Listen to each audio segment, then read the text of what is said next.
How many of you would like to have Mayor de Blasio's endorsement for you as mayor of New York City? Please raise your hands. Mr. Yang, one.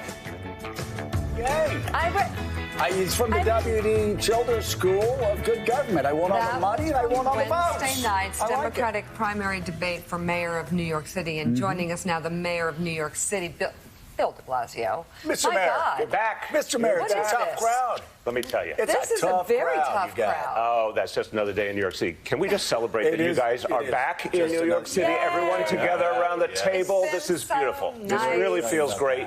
This is another symbol, another sign of the comeback in New York City. It really is. And I predict summer of New York City is going to be the most amazing summer. Summer of love. Really? Summer of love. It's going to be. People are going to come from all over the country to this city because this is where it's going to be happening. And I predict a Brooklyn Nets victory. Oh wow. Brooklyn Nets, ladies and gentlemen, national NBA champions. First time a team with the name Brooklyn will win a national championship in over 60 years. There's your prediction for the day. Okay. The 1955 Brooklyn Dodgers. What do you think? Very well could be right. They got a tough series right now against the Bucks, but if they clear that hurdle, they're the odds-on favorite. Brooklyn all the way. So you're telling me the Atlanta Hawks beat the Knicks, and now they're going to beat the Nets? No, no one's beating the Nets. That's what I'm telling you. Let me go over this slowly. No one's beating the Nets. You don't think so? No. You agree with that, Willie? They got the best talent in the league. I think if they beat the Bucks, they win it all. But this series is tough. I think we can all just agree and be happy that the Lakers are out and can't win again. But yeah, the Nets are terrific, but the Bucks are really good too. I agree with that. Whoever wins this series will probably be the favorite to win the whole thing. Yep. Yankees, Red Sox. Yes, this weekend. Big series this weekend. You going to Yankee Stadium? You know, Joe, I'm busy this week on important official duties. You're staying away from Yankee Stadium. I happen to have a very booked schedule. Boston. Yeah. But I'll go to Citi Field anytime. Yeah, exactly. There is no conflict there. God bless. Yeah. Okay, let's get serious. Okay. Okay, so Scott Stringer was here. Yeah, he wasn't. He's not asking for your endorsement. But he said you should clear the subways right now of the homeless. Why don't you do that today? Okay, look. First of all, let's put things in perspective. This city, after what we went through, has just made a remarkable comeback already. We have beat back COVID in this city. COVID levels 95% lower than they were on January 1st. Yes, it was ground zero. It's now one of the safest places in the country. Most New Yorkers, I can now say a majority of New Yorkers have gotten at least one dose of the vaccine. That effort's growing. So to bring back this city, get the healthcare part right, get the vaccine part right, that's happening. Right. Now, on top of that, we got to address some of the long-term problems that this city and every city faces. The way to do that is with what has worked historically, bringing police and community together. That's neighborhood policing that worked for years, drove down crime, created a deeper bond between police and community, and homeless outreach. We've gotten literally thousands of people off the streets in the last 7 years into shelter, kept them in shelter. So help me out with this, because we've talked, and when I had you on, we always talked about the declining crime numbers. Yeah. Before the pandemic, lowest numbers since the 1950s. They didn't even have records going back to how safe New York City was before the pandemic. But I have heard, again, from New York residents, time and again, while crime rates were extraordinarily low, homelessness has remained a problem that's plagued your administration from day one. Why is that? What do you think the problem has been with homelessness, and what could you have done better? What does the next mayor need to do? Look, this is very bluntly an area where, along the way, I've recognized things we could have done better. I've said it very publicly. So what should the next mayor, we're not doing this to play gotcha. What does the next mayor, whoever it is, need to do? What have you learned? This is what I've learned, exactly. Homeless outreach. People have a journey as individuals. You know, there but for the grace of God go any of us. Right. People, if you talk to homeless folks, they were living a quote-unquote normal life. Something went wrong. They descended down to life on the street. Our job is to bring them right back up. It can be done, but it takes very patient, intense outreach. It takes understanding what each person needs to come in off the streets. Maybe they need mental health services. Maybe they need to have an alcohol or addiction problem addressed. Maybe they need to be reconnected to family. But that patient work by these extraordinary outreach workers, who are really angels, who go out every night, they'll talk to someone 100 times if that's what it takes, actually works. And even during the pandemic, we found we could get homeless people off the streets into shelter, and they've stayed. But it's repeat, repeat, repeat. It's patient, intense, human, work with real heart. and that's what works. So, Mr. Mayor, we've had two candidates in the last 2 days, Scott Stringer and Catherine Garcia yesterday, talk about putting mental health professionals to work alongside New York Police Department officers. Ms. Garcia suggested having a ride-along, a social worker go along with cops in their car to address whatever the situation would be. I think a police officer would tell you they get a 911 call, there's a domestic dispute, somebody's waving a gun. They don't have time for a social worker to talk them down. So how does social work, how does mental health fit into the New York Police Department? Very important question. There's a separation between a situation that could be violent, which is not a place to put a social worker in the middle of for everyone's safety, or a situation where we can handle it with civilians, with healthcare personnel, with social workers. We've now made a major change in New York City already, and the candidates should pay attention to current events a little bit more, to what's already happened, where we now send on emergency calls more and more civilians if we don't think there's going to be a violent situation. So what is that kind of a call? How do you make that distinction? If the call comes in that someone's with a mental health challenge or crisis, and there's no evidence of violence on the scene or a weapon, then increasingly we'll be sending civilians out to deal with it. So listen, so last month we had, the numbers were low. I mean, blockbuster numbers this month. U.S. economy added 559,000 jobs. The latest sign of strengthening recovery as vaccinations rise and COVID restrictions ease nationwide. I'm reading this from the Washington Post. Unemployment rate dropped from 6.1 to 5.8%. Let's go to Brian Sullivan. Brian, really bad numbers last month. People were wringing their hands, wondering what changes needed to be made. Much stronger number this month. Yeah, it is, Joe, and I think it goes to what you're talking about with the mayor. I mean, it's about leisure and hospitality. That was the biggest jump in jobs. I mean, just walk around New York City. New York City does feel back. A month and a half, 2 months ago, restaurants were empty, except maybe a little bit outside. The hotels were mostly empty. That is all coming back, and that is happening nationwide, Joe, and that's one of the reasons 559,000 jobs, okay, a little bit below what Wall Street expected, but forget about the expectation because the numbers were all over the map. Literally, throw a dart, hit a number. That's the way. Look at the averages. Over the past 3 months, yeah, last month was weak, 1.65 million jobs created over the past 3 months. Yeah. Look at the longer-term trend. The unemployment rate coming down. And, Joe, the best news of all is that average hourly earnings rose 0.5%. That doesn't sound like a lot, I know, but it is. People that are working are getting paid more to do it, more money in people's pockets. Amen. Brian, thank you so much. Right. Really appreciate that update. And that really is, that's two great things happening right now.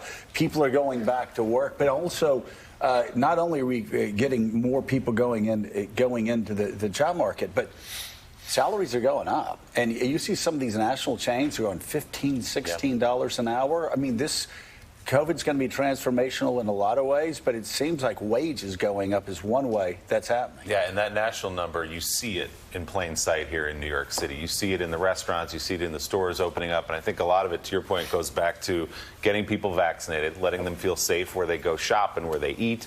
The mask guidance from the CDC about a month ago where they said you don't need the mask inside anymore if you've been vaccinated, et cetera, has played into that. So where do you see New York right now economically in terms of this comeback you're talking about and what work still needs to be done? So I think it's really important to start philosophically with the point that we have to put COVID behind us in our minds. You know, it's almost over. It's time to go to the future. That's why we're opening schools full strength in September. No questions asked, no more remote learning. It's time to go back to normal. And by the way, that's going to be hard. You talk about people's journey. Mm-hmm. Like, I'm still seeing some people in New York. I mean, I've been in Florida, you know, so, you know, like a little different. Little laissez-faire down there, but there are still people that are still on that journey. I had a guy on Twitter said that watching us all together gave him hives. Re-entry anxiety. I didn't tell him that. I didn't tell him that I hug everybody that comes on set. I tried to grab. He's like, not so fast, Jack. Come on. No, but this is all a journey, isn't it? It is, and I think sometimes what we fight yesterday's war a little bit too much, because today in New York City, I mean, 0.81% COVID positivity, lowest since the beginning of the pandemic, and going lower all the time.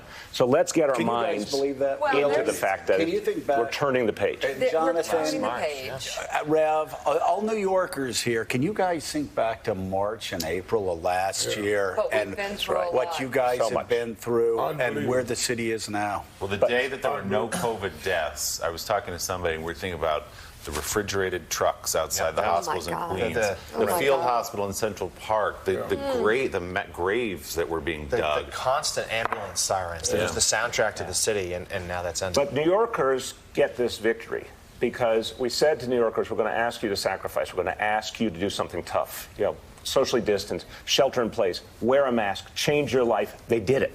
And then we said, go out and get vaccinated. And now it's 8.4 million vaccinations have been given in this city. It's amazing. So now let's put this in perspective. People did this. Every vaccination is a human being making that decision to show up and a healthcare hero there to give them that vaccination. Yeah. That human equation has happened 8.4 million times. So in the end, the victory goes to the people of this city. It didn't happen by magic. And this is what gives me faith in the future of New York City, the strength and resiliency of our people. Yeah. They fought through everything. They created even in the midst of crisis, and that's who New Yorkers are. So, but a defining issue of the campaign now, though, is crime and shootings. Yes. And we've certainly seen a real rise in that in recent months. And in fact, there was a suggestion by Comptroller Stringer and others that the police are not doing enough to solve these crimes. The clearance rates are not high enough. So I want to get your response to A, what's fueling the uptick in the violence, but B, to that. What that's kind of what we call, Jonathan, I have a word for that. That's called ignorance. That is a lack of understanding of what the NYPD does every day. First of all, the NYPD, in the midst of this crisis, kept doing everything to fight back crime. We had the highest level of gun arrests a few months ago since 1996. I mean, we've seen extraordinary efforts, and NYPD's gone through so much, but they keep coming back. So is Scott Stringer, when he blames the cops, is he being ignorant? Indeed. It's, first of all, we went through a global pandemic. This problem of a social dislocation happened all over the country. No jobs, no schools, no houses of worship. 2020, we still don't even fully understand the extent of what happened here, if you will. But now we see NYPD is rebonding with communities. Major gang takedowns have happened and will happen. Court system, this is only the second week in New York City that the courts have been up and running fully since the beginning of the pandemic. Now we're finally having consequences again for crime. So all of these pieces are coming together. But for Scott Stringer to say the NYPD is not doing their job, clearly he does not understand what's happening on the ground. He actually said, Mr. Mayor, that if he's elected, he's going to get rid of Commissioner Shea on the first day. Doesn't think he's doing a good job. What's your reaction to that? Look, I think Commissioner Dermot Shea helped us get through the worst crisis in the history of New York City. Yeah. And so you can agree or disagree on any decision, but give him and the 35,000 men and women of the NYPD credit for taking on the hardest mission that's ever been asked of them in the history of the city, and often with many officers homesick with COVID and their families fighting COVID. Yeah. And we had to fight to get them vaccinated. You'll remember the state of New York did not want to allow us to vaccinate first responders. We had to fight to get that done. It's been a very tough journey. But the NYPD and the whole city is clearly coming back. Let me ask you this. Let me go back to the beginning of the segment with you. What happened when you have all of the candidates running to succeed you saying they didn't want your endorsement, but Andrew Yang, who everybody argues is not a New Yorker? Now, I remember in 2013 when you ran and you were against stop and frisk, you were pre-K, and even against a guy I knew that all my life, I supported you, many supported you, the progressive agenda. And we did get pre-K, and stop and frisk did go down, and crime went down. You ran for re-election almost unopposed. So why are we looking at candidates coming behind you? Is it political opportunism? When I get guys sitting there saying they would do part Bloomberg but no part of de Blasio, I mean, what are we looking at here? Man.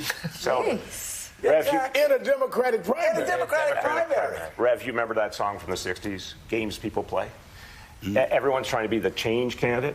Here's what we should not change. We have the greatest recovery going on in the history of New York City. We have pre-K for every child. We're about to have 3K for every child, 3-year-olds, early child education for free, universal. That's coming in now, too.